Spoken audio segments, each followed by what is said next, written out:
안녕하세요. 주식의 모든 것 주모입니다. 오늘 해볼 주제는 단기 트레이딩은 언제 하는 게 유리할까? 그걸 좀 알아볼 건데요. 단기 트레이딩을 할 때는 크게 전략을 두 가지로 나누면 추세 전략이랑 역추세 전략, 이 크게 두 가지로 나눌 수가 있어요. 추세 전략은 말 그대로 이렇게 주가가 오를 때 이 관성, 오르는 주식이 더 오르더라, 뭐 이런 추세를 이용을 하는 거고, 이 역추세 전략은 올랐다가 주가가 빠지면 이 다시 반등이 나오더라, 그러니까 이 빠지다가 이 변곡점을 노리는 게 역추세 전략이겠죠. 자, 그러면 이 추세 전략이든 역추세 전략이든 이 전략이 유리한 지점을 잘 찾아야 돼요. 그래서 오늘은 이제 단순하게 이 코스피 지수와 코스닥 지수를 가지고 과연 이런 트레이딩이 유리한 구간이 있을지 한번 검증해보는 시간을 가지도록 하겠습니다. 자, 그러면 어떤 식으로 이제 테스트를 해볼 거냐? 자, 테스트 조건. 많은 분들이 대부분 21선 많이 보시죠? 그래서 21선을 기준으로 한번 해볼 건데요. 자, 20일 이격도. 이 20일 이격도를 기준으로 위치에 따른, 자, 이렇게 할 겁니다.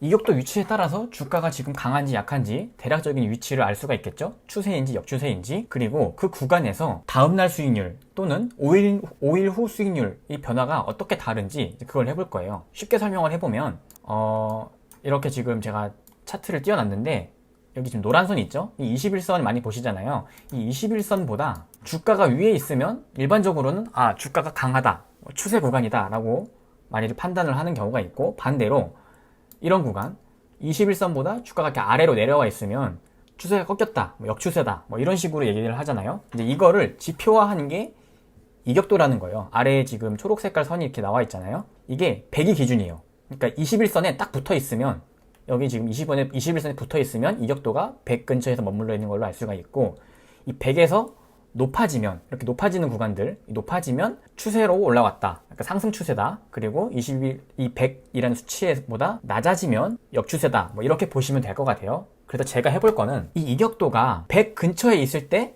다음날, 그 다음날, 그 다음날 평균 수익률이랑 이 이격도 100보다 위에 있을 때, 이 높은 위치에 있을 때 5일 후, 3일 후 이런 수익률 차이가 있는지, 이제 그거를 한번 단순하게 한번 통계를 내봤어요. 그래서 바로 결과를 보여드리도록 할게요.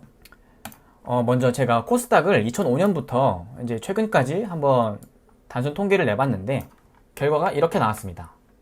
지금 여기 세로축을 보시면 이 세로축이 이제 그 이격도예요. 이격도가 가장 낮을 경우, 그러니까 95보다 낮으면 이렇게 이제 이동평균선이 있으면 주가가 이쯤에 있는 거죠. 낮다라는 걸 의미를 하는 거고, 그리고 이제 이격도가 높은 경우, 이격도가 100보다 높다는 거는 21선보다 주가가 위에 있는 거죠. 이렇게 위에 평균보다 높게 있는 거, 이렇게 이해를 하시면 돼요. 자, 그래서 결과를 내봤더니 어떤 특징이 보이죠? 자, 이 침체 구간, 그러니까 주가가 세게 빠진 구간, 코스닥 지수가 세게 빠진 구간에서 다음날, 그 다음날, 그 다음날 대체적으로 오르는 케이스가 많았어요. 그러니까 역추세 전략이 유리했다라는 거죠. 그러니까 코스닥 지수가 침체에 빠졌을 때 단기적으로 이틀, 3일 후 보고 들어가는 역추세 전략이 유효했다. 그리고 추세가 약한 구간이죠. 이 100 근처, 98에서 102 근처, 요 구간이랑 대부분의 구간이 사실 여기에 해당될 거예요. 대부분의 구간이 이렇게 그냥 애매한 100 근처에서 왔다 갔다 할 텐데, 이런 구간에서는 거의 0에 가깝죠. 그냥 평균 오를 때도 있고 빠질 때도 있었다. 말 그대로 추세가 없다라는 걸 알 수가 있을 거예요. 그리고 반대로 이 추세 구간과 과열 구간, 이 100보다 높은 구간이죠. 이 주가가 오르기 시작하면 그 오르는 구간에서는 다음날 수익률도 높았고 5일 후 수익률이 꽤 높았다는 걸 볼 수 있죠. 자, 그럼 이 결과를 통해서 유추해 볼 수 있는 건 뭐죠? 자, 차트를 보고 한번 설명을 해보면 이 이격도가, 이게 지금 이격도가 여기 위에 선친 게 105고요. 여기 아래에 얇은 선이 95거든요. 요 사이를 계속 왔다 갔다 하죠. 그러니까 21선이라는 이 평균 지수를 계속 왔다 갔다, 위에 있다 아래에 있다 왔다 갔다 하는데, 이 결과를 말해주는 거는 요 21선의 근처에 붙어 있을 때 이렇게 추세가 확인되지 않은, 단기적으로 이 추세가 위로 튈지 아래로 튈지 어디로 갈지 모르는 구간에서는 트레이딩을 하는 게 유리한 구간이 안 나올 가능성이 높겠죠. 하는 게 이렇게 이동평균선에 붙어 있는 추세가 확인되지 않은 구간에서는 단기 트레이딩이 조금 어려울 수도 있다, 이렇게 볼 수 있겠죠. 그리고 이 이격도가 위나 아래로 많이 벌어진 구간, 이렇게 극단적으로 아래로 내려왔거나 이렇게 이격도 이평선에서 아래로 많이 벌어졌거나 또는 이동평선 위로 벌어졌거나 이렇게 좀 추세가 어느 한쪽으로 확실하게 잡혀있는 구간에서 이런 식으로 평균 수익률이 많이 나온다는 거예요. 그래서 이제 추세 전략을 쓰시는 분들은 아마 이런 코스닥 지수가 21선보다 높을 때 이런 구간에서 아마 매매를 좀 적극적으로 추세 전략을 많이 쓰실 거고, 뭐 스윙이라던가 돌파 전략 이런 걸 많이 쓰실 것 같고, 반대로 이제 뭐 역추세 바닥에서 튀어오르는 걸 노리는 경우에는 주가가 이렇게 이제 일반적인 하락이 아니라 좀 세게 빠졌다, 거의 침체 수준으로 빠졌을 때는 또 반대로 세게 튀어오르는 성질을 이용할 수가 있겠죠. 물론 이거는 이제 지수로 테스트를 해본 거기 때문에 뭐 개별 종목에서는 다른 형태가 나올 수도 있어요. 일단 이거는 전체적인 평균 수치에 의한 거니까 이제 이런 원리가 있다라는 거 정도 참고를 하시면 좋을 것 같고, 자, 그러면 코스닥은 이렇게 나왔는데 대형주들이 많은 코스피는 어떻게 나올까? 코스피도 한번 해봤습니다. 코스피 지수 2005년부터 단순 통계를 한번 내봤는데요.